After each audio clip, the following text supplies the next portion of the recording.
আজকে যে রেসিপিটা নিয়ে চলে এসেছি দারুণ হেলদি রেসিপি। বাচ্চা থেকে যে বাড়িতে যদি কোনো বয়স্ক থাকে তাদের জন্যও কিন্তু খুব উপকার এই ঝোলটা। হরেক রকম সবজি দিয়ে আর সাথে আছে শিঙি মাছ।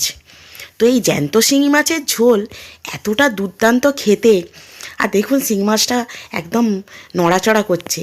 তো একে অনেক কষ্টে মারধর করে কাটাকুটি করা হলো। এবারে নুন হলুদ মাখিয়ে নিলাম, সাথে একটু ডিমও হয়েছে মাছটার। আর কাঁচকলাটাকেও একটু নুন হলুদ মাখিয়ে ধুয়ে নিতে হবে, গায়ে আঠাটা যাতে বেরিয়ে যায়। এবারে সঙ্গে সঙ্গে আমি কড়ার মধ্যে একটু সর্ষের তেল দিয়ে দিচ্ছি, পরিমাণে কিন্তু খুবই অল্প, কারণ আমার বাচ্চা খাবে, তার বয়স 4 বছর। তো এই অল্প তেলের মধ্যে আমি মাছটা দিয়ে দিচ্ছি।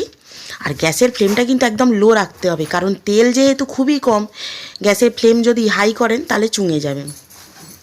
ডিমটাও দিয়ে দিলাম, ডিমটাও একটু ভেজে নেব। তো এবারে উল্টে পাল্টে মাছটা কিন্তু খুব সুন্দর করে ভেজে নিয়েছি। এই ঝোলটায় বেশি তেল দিলে ভালো লাগে না।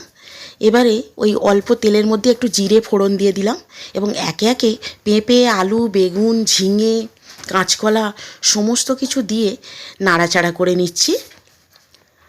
একটু লবণও দিয়ে দিলাম, এবং সামান্য হলুদ গুঁড়ো আর সামান্য জিরের গুঁড়ো। খুব সামান্য জল দিয়ে প্রথমে একটু কষিয়ে নিতে হবে। যেহেতু ঝোল হবে, এবারে পরিমাণে আমি একে একে বেশি জল দিয়ে দিলাম। এই ঝোলটা কিন্তু শিং মাছের ঝোল, এতে ফ্যাট তো মাছে খুব কম থাকে, সেই জন্য অনেক মানুষের কোলেস্টেরল থাকে, যাদের বেশি ফ্যাটযুক্ত মাছ খাওয়া উচিত নয়, তাদের কিন্তু এই ঝোলটা খুবই ভালো। এবারে কলমি শাকের ডগাও দিয়ে দিলাম, একদম নরম কলমি শাকের ডগা।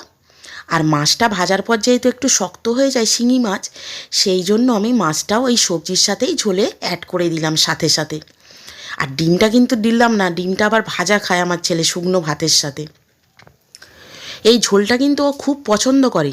আর এই শিং মাছকে বলে মিষ্টি মাছ, ওর একদম ফেভারিট। 15 মিনিট পর দেখুন সমস্ত সবজি সিদ্ধ হয়ে গেছে, আর মাছটাও নরম হয়ে গেছে। ঝোলের কালারটা কিন্তু দুর্দান্ত হয়েছে। দেখলে আমারও কিন্তু মাঝে মাঝে খেতে ইচ্ছা করে, আমিও একটু আধটু ট্রাই করি।